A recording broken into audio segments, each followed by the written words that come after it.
Hello, dear students. This is Dr. Athar Tajumul Islam, and you are watching Economic Success Point. अभी BA second semester economics major minor का paper होने वाला है। तो in this regard कुछ students ने personal number पे messages किए थे, कुछ स्टूडेंट्स ने यूट्यूब पे कमेंट सेक्शन में कहा था कि सर इसका गेस्ट पेपर अपलोड कीजिए। तो आज के वीडियो में हम guess paper BA second semester economics major as well as minor उसका हम गेस्ट पेपर देखेंगे। वीडियो को स्टार्ट करने से पहले मेरी एक सजेशन जो हर वीडियो में मैं रिपीट करता हूं, दैट इज के पूरे सिलेबस को तो वैसे आप लोगों ने कंप्लीट किया होगा। डोंट रिमेन कन्फाइन्ड और limited to this guess paper. बस इन क्वेश्चंस को हम थोड़ा सा ज्यादा स्टडी करेंगे। वन मोर थिंग, हर एक क्वेश्चन को हम यहां पे एक्सप्लेन नहीं कर सकते हैं क्योंकि उससे फिर वीडियो लेंथ बढ़ जाती है, then it becomes boring to watch the video. लेकिन हाँ, थोड़ा सा ब्रीफली मैं डिस्कस करने की कोशिश करूंगा। वन मोर थिंग, जो आपके सीनियर स्टूडेंट्स थे उनका जो पेपर पैटर्न था दैट वाज डिफरेंट। उनके जो मैक्सिमम मार्क्स थे वो सिर्फ 60 हुआ करते थे, लेकिन आपका जो पेपर पैटर्न है it is as per the NEP. तो इसमें आपका पेपर पैटर्न चेंज हुआ है। इसमें आपके मैक्सिमम मार्क्स जो है 100 है और मिनिमम मार्क्स 40 है। तो dear students, without wasting your precious time, let us start the video. सबसे पहला जो इसमें है section A, short answer type question. इसमें आपके 8 क्वेश्चन आपको करने होते हैं and each question carrying 2 marks. तो इसमें जो हमने सबसे पहला क्वेश्चन मेंशन करा है that is define macro economics and it's scope. Macro economics में सिंपली आप किसी की भी डेफिनेशन आप मेंशन कर सकते हो। जैसे for example Samuel A Morley, he says macro economics is the study of की economic magnitudes such as general price level, income and employment measured over the entire economy. फिर इसमें आप स्कोप मेंशन कर सकते हो, जैसे estimation of national income and related aggregators, theory of employment unemployment. ठीक, उसके बाद आप मेंशन कर सकते हो theory of money, theory of general price level, government budget या जिसको हम public finance, exchange rate and balance of payment, theories of economic growth, theories of international trade, monetary policy, physical policy. ठीक, ये चीजें आप इसमें मेंशन कर सकते हो। उसके बाद जो इसमें क्वेश्चन नंबर सेकंड हमने मेंशन करा है that is distinguish between GDP and GNP, NDP and NNP. ये आपको पता ही होगा कि इसमें जो हमारे एग्रीगेट्स है, these are known as the aggregates of national income. इसमें आपको 4 एग्रीगेट्स है, लेकिन फिर अगर हम मार्केट प्राइस, फैक्टर प्राइस पे दोनों को चारों को देखें तो फिर ये 8 एग्रीगेट्स बन जाते हैं। जीडीपी सिंपली अगर हम कहें, it is the sum total of factor income is generated within the domestic territory of a country, no matter who generate, normal resident और नॉन रेजिडेंट, कोई भी जो जनरेट करता है, but within the domestic territory, political frontiers जो होते हैं एक इकोनॉमी के, है? तो उसको हम जीडीपी कहते हैं और डोमेस्टिक इनकम कहते हैं। फिर जो हम जीएनपी इसमें देखते हैं उसमें हम फिर क्या करते हैं, minus net income from abroad. फिर इसमें जो नेक्स्ट है that is NDP, simply GDP minus depreciation, that is NDP. And NNP is GNP minus depreciation, that is NNP. फिर अगर हम मार्केट प्राइस, फॉर एग्जांपल से अगर वहां पे कोई क्वेश्चन ऐसे आए कि now convert this aggregate from market price to factor cost, कोई भी एग्रीगेट को अगर हमें मार्केट प्राइस से फैक्टर कॉस्ट में कन्वर्ट करना होता है तो हम सिंपली क्या करते हैं, market price minus net indirect taxes, that is equal to factor cost. So for example GDP at market price, इसको हमें कन्वर्ट करना है एट जीडीपी फैक्टर कॉस्ट। हम क्या करेंगे, GDP factor market price minus net indirect taxes is equal to factor cost. और जो net indirect taxes होता है that is equal to indirect taxes minus subsidy. तो ऐसे ही अगर हमें फैक्टर कॉस्ट में कोई भी वेरिएबल एग्रीगेट है, से for example NDP, it is eight factor cost, इसको अब हमें मार्केट प्राइस में कन्वर्ट करना होगा, तो हम सिंपली क्या करेंगे, factor cost NDP factor cost plus net income net indirect taxes is equal to market price. Differentiate between leakage and injection. Leakage और इंजेक्शन आपको वैसे पता होगा। सिंपली अगर हम इंजेक्शन की बात करें तो they are addition of money to the circular flow of income, those flow variables which cause an expansion in the process of production or in process of income generation। इसमें हमारे investment आते हैं, consumptions आते हैं and exports आते हैं, that is I plus C plus X. उसके बाद leakage, simply it is withdrawal of a part of income from circular flow of income and leakage sir is equal to उसमें savings आता है, taxes आता है and imports आते हैं। उसके बाद जो इसमें नेक्स्ट क्वेश्चन हमने मेंशन किया है, that is question number 4, what is real flow and money flow. Real flow simply means the flow of factor services, जैसे services of land, labour, capital, entrepreneur from the household sector to the producing sector, likewise the flow of goods and services from the producing sector to the household sector. लेकिन जो money flow होता है, that refers to the flow of factor payments, that is rent, wages, interest, profit from production sector to the household sector as monetary reward for their factor service. या likewise it is money flow from household sector to the business sector in the form of consumption expenditure. ठीक चीज। उसके बाद जो हमने इसमें next question mention किया है, that is define consumption function, what is APC and MPC. Question number 5. Consumption function is the functional relationship between consumption and income. It is equal to C is equal to F of Y. लेकिन अगर हम Keynes का consumption function देखें, that is C is equal to A plus B of Y. Then APC, MPC. APC means proportion of income which is going to the consumption. Then MPC, it is the proportion of change in consumption due to the change in income। फिर उसके बाद saving function, saving function question number 6, it is a functional relationship between saving and income, और इसको हम कैसे represent करते हैं, S is equal to minus S bar plus 1 minus B of Y, या S is equal to minus A plus 1 minus B of Y. ऐसे ही APS and MPS जैसे हमने एपीसी और एमपीसी मेंशन किया।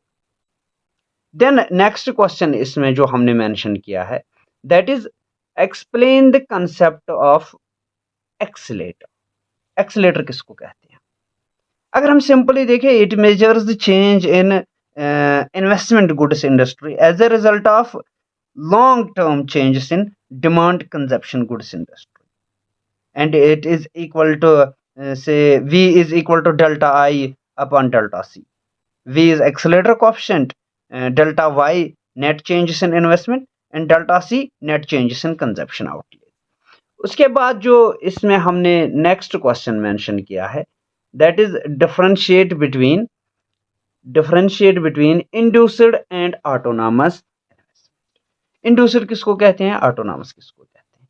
Autonomous is independent of the economic variables, जैसे independent of the rate of change in rate of income, या rate of profits, या rate of interest।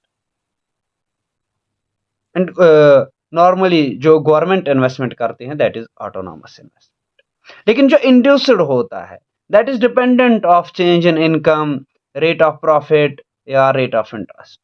जो मैक्सिमम, सारा हम नहीं बोल सकते हैं, लेकिन मैक्सिमम जो प्राइवेट इन्वेस्टमेंट होता है, that is induced investment.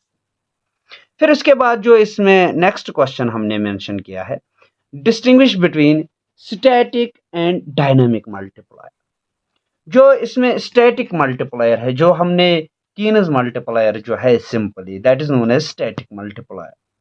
He says that static multiplier जो है, दैट इंप्लाइज दैट कि change in investment causes changes in income simultaneously, means there is no time lag between change in investment and change in income। लेकिन जो dynamic multiplier है। It measures overall change in income as a result of change in investment is not simultaneous. There is a gradual process by which income change as a result of change in investment. इसमें बहुत सारे, ये जो dynamic multiplier है, ये कहता है कि जो हमारी इनकम में चेंज होता है due to the change in the investment, it is not simultaneous. इसमें एक बहुत बड़ा लॉन्ग टर्म प्रोसेस होता है, बहुत इकोनॉमिक वेरिएबल से, इकोनॉमिक प्रोसेस से होके ये फाइनली जो है हमारा नेशनल इनकम चेंज होता है। के बाद जो नेक्स्ट क्वेश्चन हमने इसमें मेंशन किया है, that is define supply of money. Supply of money को हम मनी स्टॉक भी कहते हैं, या मनी सप्लाई, या क्वांटिटी ऑफ मनी, या स्टॉक ऑफ मनी। अगर हम कहें कि सिंपल वर्ड्स में अगर हम कहें, total stock of money circulating in an economy, या money supply refers to the total sum of money available to the public in the economy at a point of time। लेकिन यहाँ पे एक बात का ख्याल रहे कि ये जो सप्लाई ऑफ मनी है, it is a stock concept which is in sharp contrast to the national income which is a flow concept। क्योंकि जो नेशनल इनकम है that is measured over a period of time, लेकिन जो money supply है it is measured at a point of time. उसके बाद जो next question हमने इसमें मेंशन किया है, write down two costs and two benefits of inflation. यहाँ पे जो हम कॉस्ट्स इसमें देख रहे हैं वो हम या तो रनिंग इन्फ्लेशन या गैलोपिंग इन्फ्लेशन के देखते हैं, वही हम मेंशन करते हैं। और जो हम यहाँ पे बेनिफिट्स ऑफ इन्फ्लेशन है वो हम क्रीपिंग इन्फ्लेशन के यहाँ पे मेंशन करते हैं। तो कॉस्ट्स में हम कहे कि it lowers the purchasing power, leads to inequality in income distribution, it lowers the export competitiveness, या शो लेदर कॉस्ट्स, या इरोजन ऑफ सेविंग्स।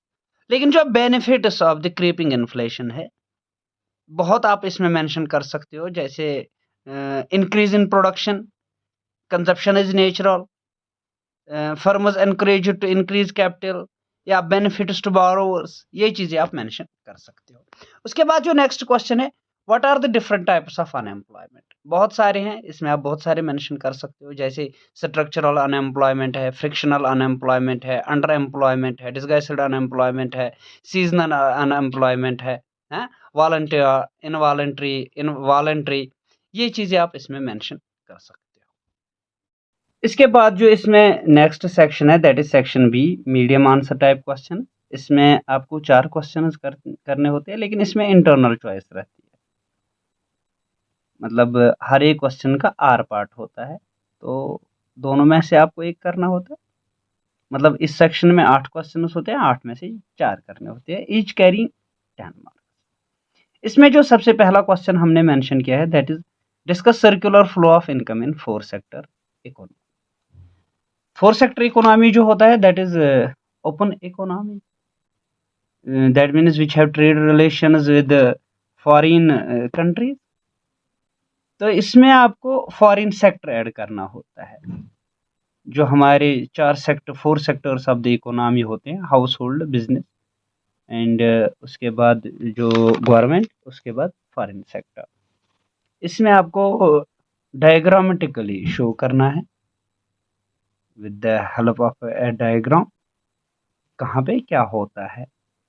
वैसे का जो 3 सेक्टर आपने देखा है उसमें आपको सिर्फ फॉरेन सेक्टर ऐड करना है, और इसमें जो फिर हमारी 4 सेक्टर में जो हमारी नेशनल इनकम रहती है that is equal to C + I + G + NX।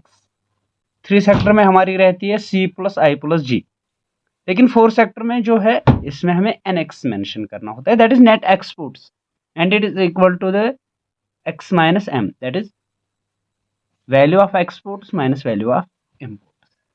फिर उसके बाद जो इसमें आर पार्ट हमने मेंशन किया है that is define national income. इसको हमने पहले ही डिफाइन किया है शॉर्ट आंसर टाइप क्वेश्चंस में। Explain value added method of measuring the national income. Value added method जिसको हम प्रोडक्ट मेथड भी कहते हैं, आउटपुट मेथड भी कहते हैं, इन्वेंट्री मेथड कहते हैं, इंडस्ट्रियल ऑरिजिन मेथड कहते हैं, कमोडिटी सर्विस मेथड कहते हैं।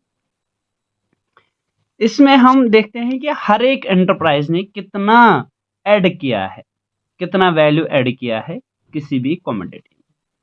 इसमें आके आप एक एग्जांपल मेंशन कर सकते हो, एक टेबुलर फॉर्म में वो चीज़ें आप मेंशन कर सकते हो। लेकिन इसमें जो फाइनली हम अराइव होते हैं वो कहाँ पे होते हैं? GDP at the market price, याद रहे। फिर इसको हमें कन्वर्ट करना होता है। जीडीपी मार्केट प्राइस में हम अराइव होते हैं, फिर इसको हमें नेशनल इनकम में कन्वर्ट करना होता है। And national income is NNP eight factor cost, net national product at factor cost. तो कन्वर्ट कैसे करना है जीडीपी मार्केट प्राइस? उसमें हम माइनस डेप्रिसिएशन करेंगे तो क्या निकल के आएगा? NDP market price. फिर उसमें हम माइनस नेट इनडायरेक्ट टैक्सेस करेंगे, क्या निकल के आएगा? NDP factor cost. फिर उसमें हम plus net income from abroad करेंगे, क्या निकल के आएगा? Net national product at factor cost, that is also known as national income. फिर उसके बाद जो इसमें हमने क्वेश्चन सेकंड मेंशन किया है, that is state and explain psychological law of consumption. आप जानते हो कि जो ये साइकोलॉजिकल लॉ ऑफ कंजप्शन है, it was given by Keynes, JM Keynes ने दिया था। इसके अगर आप देखोगे, it is based upon certain assumptions, that is the first one, that is MPC is positive but less than 1। हाँ, फिर उसके बाद no change in psychological and institutional complex, that is ceteris paribus, जिसको हम कहते हैं एग्जिस्टेंस ऑफ नॉर्मल कंडीशंस या existence of laissez faire capitalistic economy. अगर आप इसकी एक्सप्लेनेशन देखोगे, सिंपली सेज कि when income increases consumption expenditure also increases but by a smaller amount. फिर इसके कुछ प्रपोजिशंस है यही कि इनकम इंक्रीजेस कंजप्शन इंक्रीजेस। फिर उसके बाद जो the increased income will be divided in some proportion between consumption and saving, या increase in income always leads to an increase in both consumption and saving. इसको आप एक टेबल से भी प्रेजेंट कर सकते हो, जिसमें आप ये चीज़ दिखा सकते हो कि जब हमारी इनकम से फॉर एग्जांपल 0, हमारी कंजप्शन से 20, फिर हमारी सेविंग उसमें -20 हो जाएगा। फिर जो इनकम इंक्रीज होगी फिर कंजप्शन इंक्रीज होगी, लेकिन जितना हमारा इनकम इंक्रीज होगा उससे कम अमाउंट जो है हमारा कंजप्शन इंक्रीज होगा। तो इसके कुछ फीचर्स है, जैसे for example absolute level of current income is important factor that determines consumption of commodity, या एमपीसी जो है that is greater than 0 but less than 1, या income increases APC falls because rich people relatively save more of their income. APC falls with the increase in income, ये चीज जहन में रखना। It remains stable in short run, या MPC decreases or remains constant as income increase, या APC less than MPC। तो ये चीजें आप इसमें मेंशन कर सकते हो। इसके बाद अगर आप इसमें देखोगे, that is explain the criticism of psychological law of consumption with special reference to Kuznets puzzle। ये जो कुजनेट्स पजल है, ये आपने को पता होगा कि ये जो सिमन कुजनेट्स थे, उनको वैसे नोबेल प्राइज भी मिला था इकोनॉमिक्स में इन द ईयर 1971। उन्होंने एक लॉन्ग पीरियड कवर किया from the year 1869 to 1929 related to the US economy. Time series data जो उन्होंने लिया, ये चेक करने के लिए कि ये जो साइकोलॉजिकल लॉ ऑफ कंजप्शन है,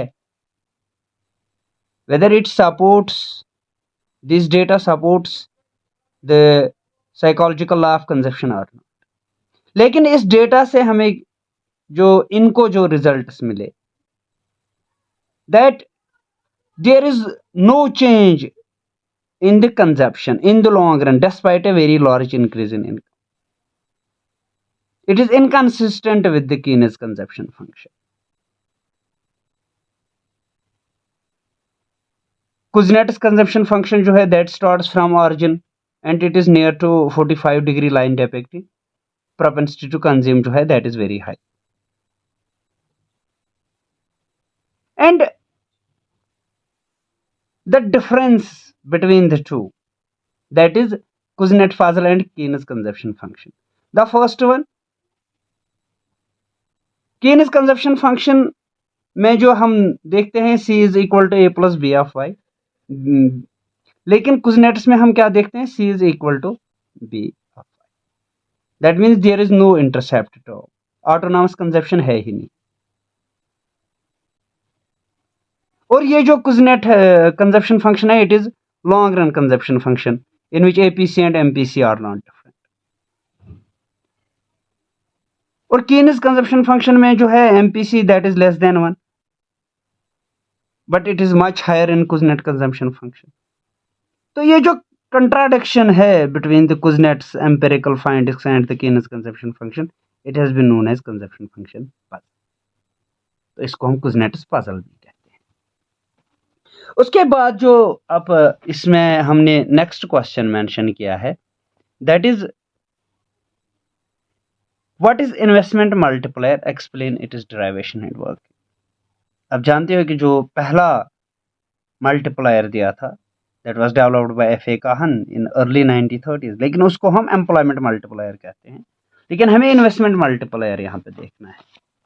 इन्वेस्टमेंट मल्टीप्लायर जो है ये J.M. कीन्स ने ही डेवलप किया था। It was propounded by J.M. Keynes. It is also known as income multiplier, and it says the total increase in income, output or employment is manifold the original increase in investment. So the multiplier is therefore the ratio of increment in income to the increment in investment, that is delta y upon delta I. So the value of multiplier is equal to delta y upon delta I, और उसको फिर हम represent करते हैं 1 upon 1 minus MPC। फिर इसके बाद हमने इसमें डेराइवेशन भी मेंशन किया, इसको और मैथमेटिकली डिराइव करना होगा। How the value of k is equal to 1 upon 1 minus MPC। फिर उसकी वर्किंग भी इसमें मेंशन करनी है with the help of diagrammatic representation. आप इसको यहाँ पे दिखा सकते हो। उसके बाद जो हमने इसमें नेक्स्ट क्वेश्चन मेंशन किया है, explain briefly the concepts of marginal efficiency of capital, efficiency of capital and investment. Sorry, it is marginal efficiency of investment and rate of interest क्या होता है। इन दोनों कंसेप्ट को आपने मेंशन यहाँ पे एक्सप्लेन करना है। Marginal efficiency of capital, it is the rate of profit expectation to be made from investment in certain capital assets. Yeah, it is the rate of profit expected from an extra unit of capital asset.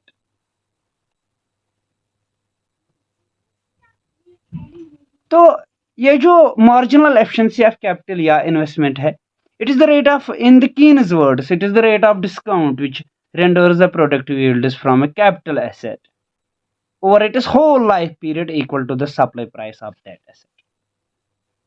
इसको फिर आप mathematically भी दिखा सकते हो, that is R1 upon 1 plus R plus R2 upon 1 plus R का whole square plus R3 upon 1 plus R का whole cube. ये चीज़ें आप दिखा सकते हो इसमें। ये सारी चीज़ें मैं यहाँ पे मेंशन नहीं कर सकता हूँ, तो ये आपने वैसे पढ़ा ही होगा। उसके बाद जो इसमें हमने ये रेट ऑफ इंटरेस्ट जो हमने मेंशन नहीं किया है, लेकिन हमने ये चीज़ अभी बताई थी। अगर हम सिंपली कहें rate of interest, it is the amount a lender charges a borrower and is a percentage of the principal, that is the amount which is loaned या which is borrowed। ठीक, ये चीजें आप इसमें मेंशन कर सकते हो। फिर उसके बाद जो नेक्स्ट क्वेश्चन इसमें है, that is distinguish between demand pull and cost push inflation. Demand pull किसको कहते हैं और कॉस्ट पुश किसको कहते हैं, आपको डिफरेंशिएट करना है between the two. Demand pull inflation simply when aggregate demand outpaces aggregate supply. और जो हमारा क्या बोलते हैं कॉस्ट पुश इन्फ्लेशन है, it is decrease in the aggregate supply of goods and services stemming from an increase in the cost of production. The difference between the two, demand pull inflation occurs due to increase in aggregate demand, cost push inflation results from a decline in aggregate supply. Demand pull inflation, it is due to the rise in aggregate demand, and cost push inflation, it is rise in the price of inputs. Demand pull inflation is the beginning of inflation, and cost push inflation is difficult to stop. Demand pull inflation is caused by monetary and real factors, but cost push inflation is caused by business groups who respond to rise in costs.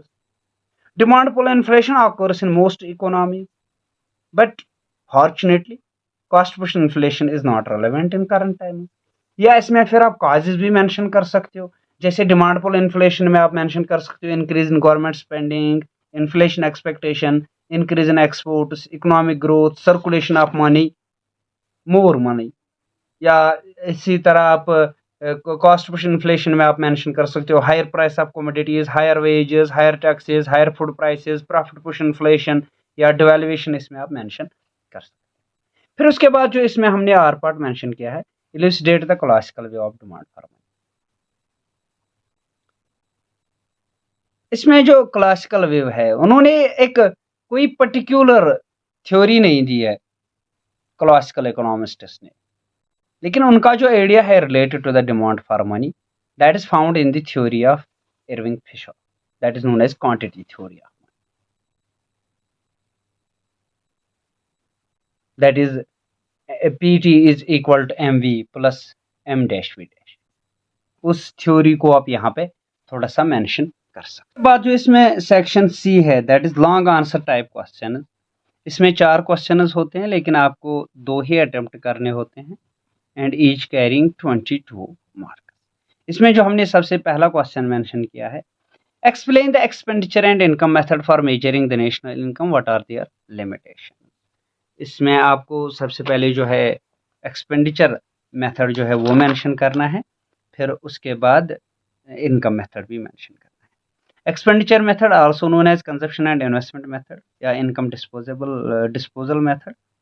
इसमें आपको जो final expenditure economy में है उसको आप classify कर सकते हो, जैसे private final consumption expenditure represented by C, investment expenditure represented by I, government final consumption expenditure represented by G, फिर net exports that is X minus M, that is the difference between exports and imports.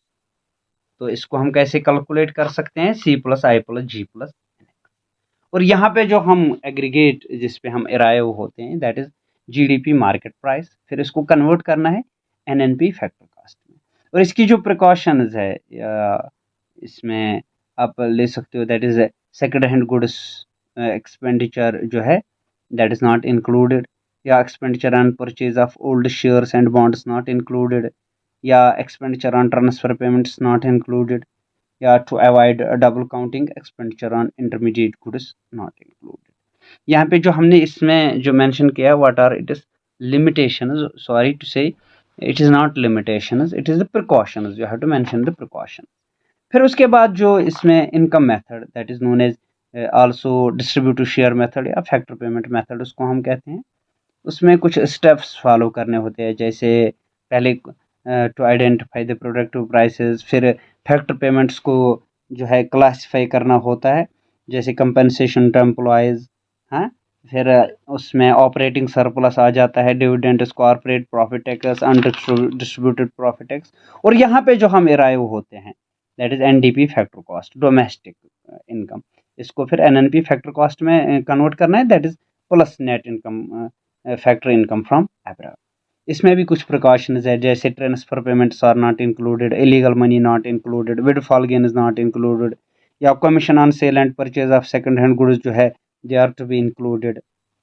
ये चीज़ें आप इसमें mention कर सकते हो। इसके बाद जो फिर नेक्स्ट क्वेश्चन है that is explain briefly the relative income hypothesis. ये जो रिलेटिव इनकम हाइपोथेसिस है ये प्रोफेसर किसने दिया था, डिसनबरी ने, हाँ, JS Duesenberry, in his book entitled income saving and theory of consumer behaviour in the year 1949, and this theory lays stress on relative income of an individual rather than the absolute income। जो हमने GeM Keynes का जो psychological law of consumption है that is also known as absolute theory of consumption या absolute income hypothesis, वो किस पे ज़्यादा फोकस करते हैं, ऑन द करंट इनकम। लेकिन ये जो है lays stress on the relative income of an individual. इसमें आपको 2 चीज़ें मेंशन करनी है, जो इसके 2 इफ़ेक्ट्स है, फिर आप उसको डायग्रामेटिकली भी शो कर सकते हो। That is the demonstration effect and ratchet effect. फिर उसके बाद जिसमें हमने दूसरा क्वेश्चन मेंशन किया है, that is explain the concept of investment and its types, और explain the derivation of investment demand को। इन्वेस्टमेंट सिंपली जो हम कहते हैं कि it is the addition to the stock of physical capital. Investment means the new expenditure incurred on addition of capital, जैसे capital goods जैसे machinery, building, tools, equipments हैं। तो ये चीज़ें आप मेंशन कर सकते हो। फिर इसके बाद जो इसमें टाइप्स है उसमें आप मेंशन कर सकते हो, से फॉर एग्जांपल फिक्स्ड इन्वेस्टमेंट है, इन्वेंट्री इन्वेस्टमेंट है, ग्रॉस इन्वेस्टमेंट है, नेट इन्वेस्टमेंट है, ऑटोनॉमस इन्वेस्टमेंट है, इंड्यूस्ड इन्वेस्टमेंट है, प्लान्ड इन्वेस्टमेंट है, अनप्लान्ड इन्वेस्टमेंट है। या इसमें फिर आप इन्वेस्टमेंट फंक्शन को भी मेंशन कर सकते हो, जैसे the investment interest rate relationship functional. There is a functional and inverse relationship between the two parameters, that is rate of interest and investment. और ये जो हमने इसमें derivation of investment demand को दिया है, it is based upon this relationship, this functional relationship. तो उसमें जो हमारा को रहता है that is downward slope. यहाँ से आप अमाउंट ऑफ इन्वेस्टमेंट ले सकते हो, यहाँ से आप रेट ऑफ इंटरेस्ट ले सकते हो, and there is an inverse relationship between that. तो उसके बाद जो इसमें हमने और एक क्वेश्चन मेंशन किया है, define money and explain its function. Money में आप किसी की भी डेफिनेशन मेंशन कर सकते हो, जैसे जो रॉबर्टसन की डेफिनेशन है, that is widely accepted. He says anything which is widely accepted in the payment of goods and services and in discharge of other kinds of monetary obligations is termed as money. फिर इसके बाद इसमें functions mention कर सकते हो, primary functions that is acts as a medium of exchange, as a unit of value।